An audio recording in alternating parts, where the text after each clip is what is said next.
ہمارے دو دشمن ہیں ہمیں زیادہ مستقیم سے بھٹکانے کے لیے، ایک نفس اور شیطان۔ دو دشمنوں سے تنہا جان کا مقابلہ ہے، ناتواں اور کمزور جان نے دو دشمنوں کا بیک وقت مقابلہ کرنا ہوتا ہے۔ یہ بڑی اوکھی ڈیوٹی ہے حضرت انسان کی کہ یہ تنہا ناتواں جان ہے اور دو دشمن ہیں، نفس بھی بہت بڑا دشمن ہے، شیطان بھی بہت بڑا دشمن ہے، اور میں کہتا ہوں کہ جو نفس ہے یہ شیطان سے بھی بڑا دشمن ہے، کیونکہ ہمیں تو شیطان بھٹکاتا ہے، بہکاتا ہے، ہم یہ کہتے ہیں، لیکن شیطان جب خود شیطان بنا تو اس وقت کوئی دوسرا شیطان تو نہیں تھا جس نے شیطان کو ورغلایا، وہ اندر سے پھوٹا، انا خیر منہ، میں بہتر ہوں، خلقتنی من نار وخلقتہ من طین۔ اس نے دلیل دی باقاعدہ نفس نے، اور کہا کہ مجھے تو نے آگ سے بنایا اور اس سے تو نے مٹی سے بنایا، آگ افضل ہے، مٹی مفضول ہے، افضل مفضول کو سجدہ کیوں کرے؟ میں نہیں سجدہ کرتا۔ اللہ کی بارگاہ میں انکار کر دی اور دلیلیں تراشنے لگا، تو باقاعدہ دلیل دی، تو یہ نفس کی تراشی ہوئی دلیل تھی، انا خیر منہ، میں بہتر ہوں۔ تو یہ نفس ہے جو شیطان کو شیطان بنانے والا ہے، اور یہ ہمارا دشمن شیطان سے بھی بڑا ہے، اور اس کو قابو کرنا، اس کو رام کرنا یہ بڑا مشکل ہے۔ باج فقیراں کسے نہیں ماریا، باہو ظالم چور اندر نہ ہو۔ یہ بڑا ظالم ہے اور یہ اندر کا چور ہے۔ ایک بزرگ تھے، ساری زندگی انہوں نے اپنی زبان پہ میں کا لفظ نہیں آنے دیا۔ وہ فرماتے تھے اس لفظ نے شیطان کا بیڑا غرق کر دیا، تو یہ لفظ زبان پہ لاؤں گا ہی نہیں۔ شیطان نے کہا تھا انا خیر منہ، میں بہتر ہوں، تو ساری زندگی انہوں نے میں کا لفظ بولا ہی نہیں۔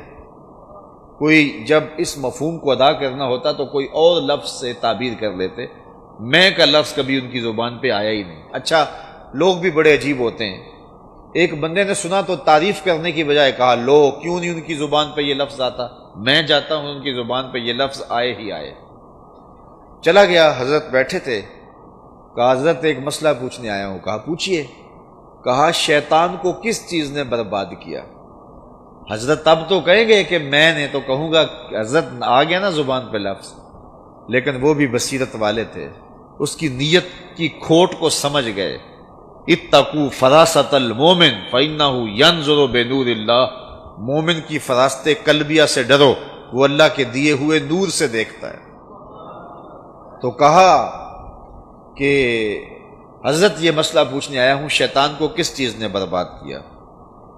تو فرمانے لگے کہ بیٹے جب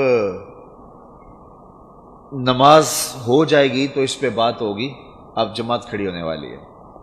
خیر سلام پھرا تو خود ہی مخاطب ہو کے فرمایا کسی نے پوچھا تھا کہ شیطان کو کس چیز نے برباد کیا، جواب دینا چاہ رہا ہوں کس نے پوچھا تھا، تو جھٹ کھڑا ہو گیا، میں نے۔ کہا اسی شے نے برباد کیا اسے۔ تو شیطان سے بڑا دشمن ہمارا نفس ہے جو ہمارے اندر چھپا بیٹھا ہے۔ اب ماہ سیام میں کیا ہوتا ہے؟ اذا جاء رمضان سلسلۃ الشیاطین، جب ماہ سیام آتا ہے تو شیاطین جکڑ دیے جاتے ہیں۔ یہ مسجدوں کے پھاٹک جو ماہ سیام میں کھل جاتے ہیں تو یہ شیطان کے بند جانے کی وجہ ہوتی ہے۔ جہاں 1.5-2 صفیں ہوتی ہیں وہاں 6 صفیں تراویح میں ہوتی ہیں، تو یہ شیطان بند گیا ہے تو ایسا ہوا، لیکن اس کے باوجود نظر بہک رہی ہوتی ہے، خیال آوارگی میں ہوتے ہیں، کم تولا جا رہا ہوتا ہے، کم ناپا جا رہا ہوتا ہے، ملاوٹ کی جا رہی ہوتی ہے، جھوٹ بولے جا رہے ہوتے ہیں۔ تو یہ کیوں ہوتا ہے؟ اس لیے کہ نفس موجود ہے۔ جو گناہ ہو رہے ہوتے ہیں وہ نفس کے موجود ہونے کی وجہ سے ہو رہے ہوتے ہیں، اور جو نیکی کا ماحول پیدا ہوتا ہے وہ شیطان کے بند جانے کی وجہ سے ہوتا ہے۔ لیکن ہمیں اتنی آسانی ہے کہ دو دشمن تھے، ناتواں تنہا جان کا مقابلہ تھا، ماہ سیام میں مقابلہ 1 to 1 ہو گیا، ایک دشمن ہمارا بند گیا، دوسرا دشمن نفس موجود ہے۔ اگر ہم رمضان المبارک کے ان لمحوں میں اس نفس سے لڑ لیں تو شیطان چھٹ کے بھی کچھ نہیں کرے گا، اس لیے کہ وہ باہر کا دشمن ہے، اتنی دیر تک وہ کچھ نہیں کر سکتا جب تک اندر کا دشمن ساتھ نہ دے۔ ہمارے دیہاتوں میں چوری ہو جائے تو لوگ کہتے ہیں کوئی اندر کا بھیتی ضرور موجود ہے، یہ اندر کا دشمن ہے، باہر والے کو راستہ دیتا ہے، اگر یہ قابو میں آ گیا تو شیطان چھٹ کے بھی کچھ نہیں کرے گا۔ ورنہ ماہ سیام میں وہ بے چین ہوتا ہے. یہ جو تم ٹوپیاں پہن کے مسجدوں کو جا رہے ہو، یہ جو تم 20 تراویح بھی پڑھ رہے ہو، یہ جو تم تلاوت بھی صبح و شام کر رہے ہو، ذرا ماہ سیام گزر لے تم سے نپٹ لوں گا. تو وہ عید کے دن ہی وہ کرشمے کرواتا ہے کہ اللہ یاز باللہ، بلکہ بہت ساروں کی کمائی تو چاند رات کو ہی لوٹ لیتا ہے.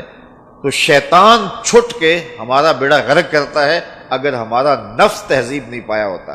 لیکن اگر رمضان میں ہم اپنے نفس کو قابو میں کر لیتے ہیں تو شیطان چھٹ کے بھی کچھ نہیں کر سکتا.